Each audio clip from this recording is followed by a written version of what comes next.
Is it possible to put together a gig-worthy guitar for under £100? Can you take the smallest of budgets and scratch together a guitar capable of playing a pro-level gig? In this video, I've set out to do just that. Have I succeeded or wasted a bunch of money building a piece of junk? Let's find out. Hello and welcome, it's Andy here, and today we're seeing if it's possible to build a giggable guitar on the smallest possible budget. Now recently I've booked some fly-in, fly-out session gigs over in Europe for later in the year, and I've decided not to take any of my existing guitars with me for two reasons. The first is that none of them are really suitable for the style of music, although my Music Man JP6 probably would do the job in a pinch. And the second is that I have no control over the flight and gear transfer, and really don't want to risk any damage flying these guitars. So because of this, I've made a decision to pick a cheaper quality guitar up to fly over. It also means I can tailor something to the gig, which in this case probably means a Floyd Rose trem and a high output humbucker. It also means that I won't end up crying if the worst was to happen to one of my guitars. And this got me thinking, what is the cheapest way to get a guitar that could hold its own at a pro level gig? The criteria was simple. I gave myself a maximum budget of £100 all in.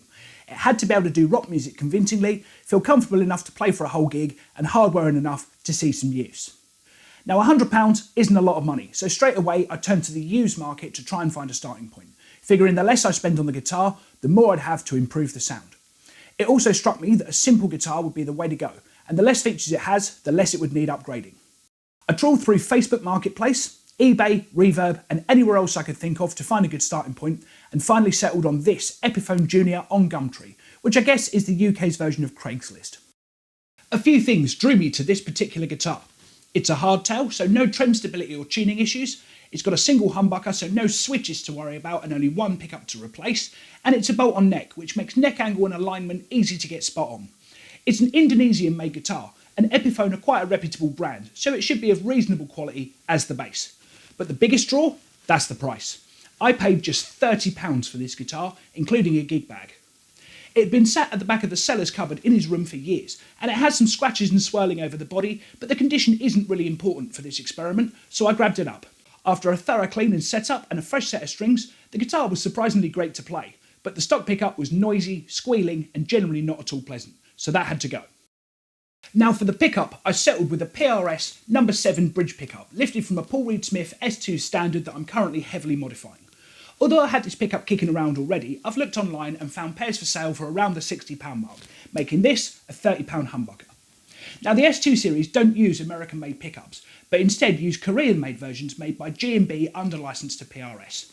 Now these pickups are still used in the USA-made S2 line, which retail from £1,000 upwards, so they're not bad pickups by any stretch. They're also 4-conductor, which means they can be coil split too. So armed with this information, I sourced a push-pull pot for the tone control that cost me another tenner. It wasn't really necessary, but it's nice to have some single coil options available too. Just to cut in for a minute, if you're enjoying the video, don't forget to like and subscribe to the channel, where there are lessons, gear reviews, tour blogs, industry advice, and much more. Now, back to the guitar. To finish it off, I also stole a pair of PRS clear lampshade knobs from the same S2, which again can be found online for about 12 quid. Once again, this wasn't at all necessary, but I think they add to the aesthetic and they feel a lot nicer than the cheap plastic stock ones. So the total spend on this guitar comes out at just £88.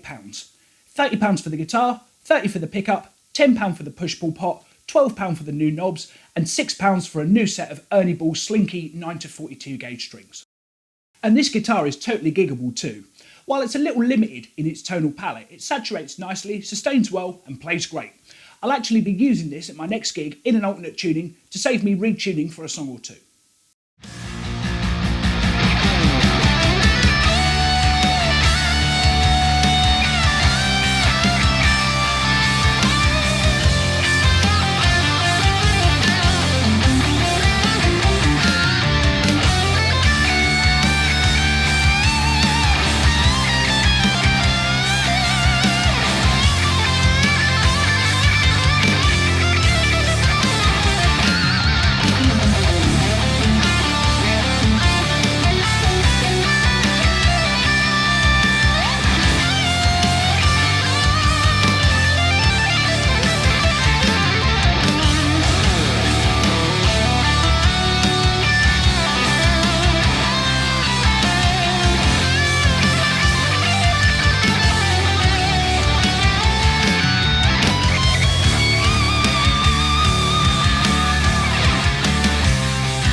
So there we go, a perfectly giggable rock machine for less than the price of a decent effects pedal.